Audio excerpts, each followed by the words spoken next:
السلام عليكم ورحمة الله وبركاته أعزائي المشاهدين والمتابعين في كل مكان. أهلا بكم بحلقة مهمة النهاردة يا حضرات. هنتكلم فيها النهاردة عن سياسي جزائري محنك يا جماعة بيرعب كل الدول الأوروبية، لأنه طبعا له باع طويل جدا في السياسة وعودته من جديد للساحة السياسية.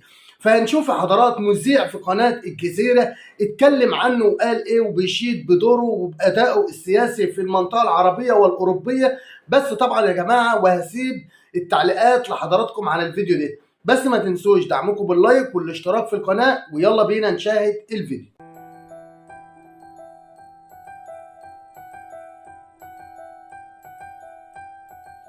مذيع في قناة الجزيرة حضرات بيشيد بدور الزعيم او الرئيس الجزائري وبيصفه بزعيم الامة العربية.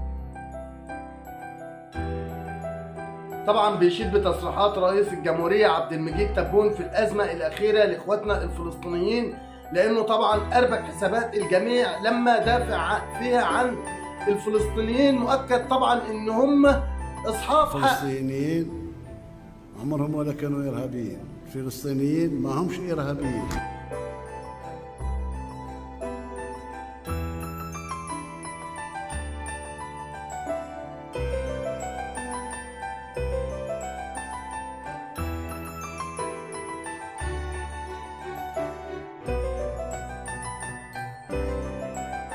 اللي يدافع على الحق بتاعه ودافع على وطنه ويدافع على استقلال وطنه ما هوش ارهابي.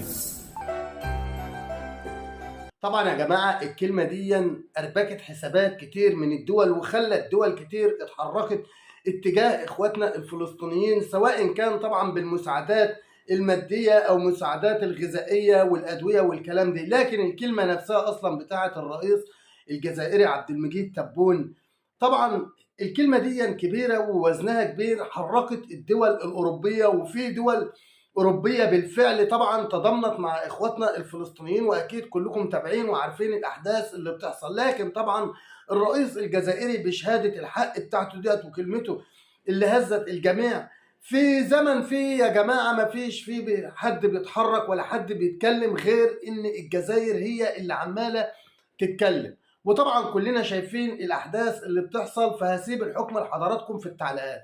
كملوا معايا الفيديو يا حضرات. هنا طبعا يا حضرات عودة صبري بقدوم. طبعا كلنا عارفين انه ليه باع طويل جدا في السياسة وقد ايه محنك يعني.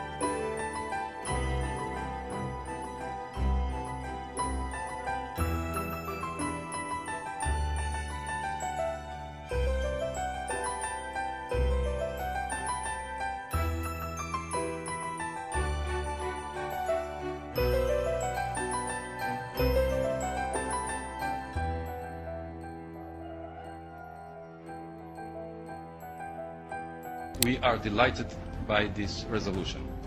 We hope it will be a new start. وبالطبع الجزائر سوف تدعم أي مجهود من قبل الأمين العام. ندعم الأمين العام كما عملنا في السابق. What's the way forward?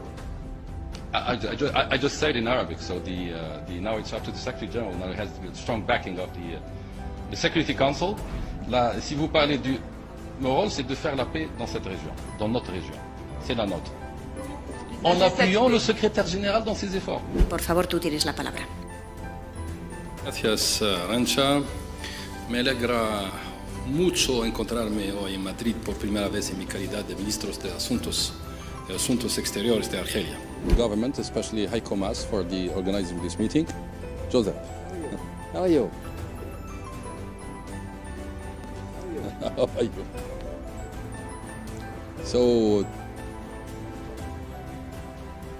continue to working hopefully with all the stakeholders today to make sure that all the challenges we still have in front of us, security, institutions, elections, and the interest of the neighboring countries, security interest, will be fulfilled.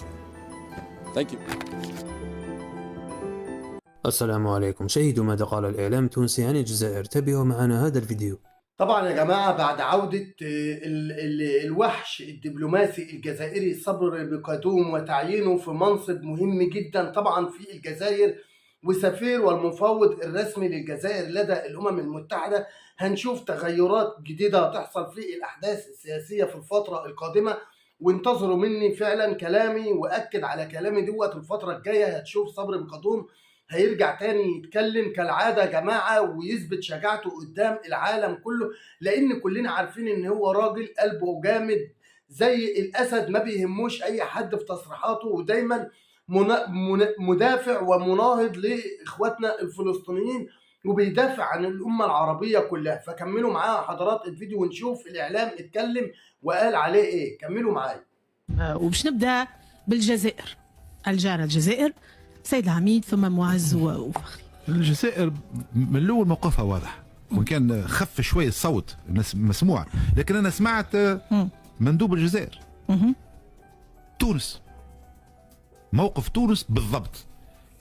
ربما مش فاهمينه شويه الاعلام، وانا بدي مش فاهم علاش صوت الاعلام الجزائري او المواقف الرسميه الجزائريه والرئيس تبون نوعا ما خفت وقت اللي هي فرصه كبيره باش يظهر. انا راني موقفي واضح، تونس والجزائر شعب واحد، وراه هذايا عشتوا على الحدود وعشتوا سنوات طويله. راهو اي حد يحب يعمل التفرقه في مستوى اللحظه الموقف الجزائري حسب فاهمين راهو شعب واحد، وهذا ما نتناقشوش فيه احنا داخليا. صحيح. لكن في مستوى اللحظه بلد بحجم وثقل الجزائر ربما ثم اشياء مش ظهرت لنا، ربما ثم اشياء داخل الجزائر، خاطر راهو زاد كل بلاد عندها ارطالها، كل بلاد عندها ظروفها.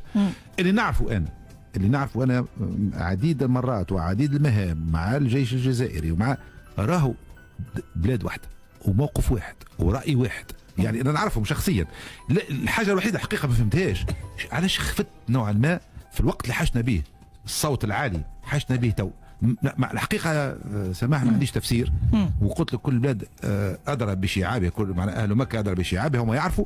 وان شاء الله يخرجوا ويتكلموا، لانه باش يولي مدعاة معناها شنو وينه معز. ما ننساوش اللي الجزائر احتضنت اول ملتقى ومؤتمر تاع حركه التحرير الفلسطينيه، كان ذكروه ديجا عندها دور كبير رغم من وقت بومدين وكل شيء، كان عندها دور كبير في المسانده المفتوحه للفلسطينيين. وبن بلة كان هو من اطلق اول اذاعه جزائريه صوت فلسطين في الجزائر برا من فلسطين مع بن بلة. ما نزيدوش احنا كيف تونس والجزائر هما الدولتين اللي ما مشاوش المؤتمر الفضيحه اللي عملوه في القاهره دنيرمون. هذاك موقف، هذاك في حد ذاته موقف.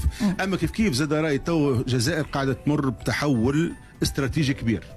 ما ننساوش اللي هي كانت معناها عندها علاقه وطيده مع روسيا، وتوا نعرفوا اللي فما نوع من اعاده تمركز استراتيجي اللي هو قاعد تحط في روحها في بين البنين، ما عادش شكل الانتماء للكتله الشرقيه، تو قاعده بين البنين. تو فما بخلاف المشاكل الداخليه الاقتصاديه والمشاكل الامنيه وغيرها، اما زاد كيف فما الراوي اللي فما نوع من اعاده تموقع استراتيجي جزائري في العلاقات الدوليه. وبكده حضرات يكون وصلت لنهايه الفيديو اللي معايا النهارده، واتمنى ان الفيديو يكون نال اعجاب حضراتكم، ويا ريت ما تبخلوش علينا باللايك واشتراك في القناه.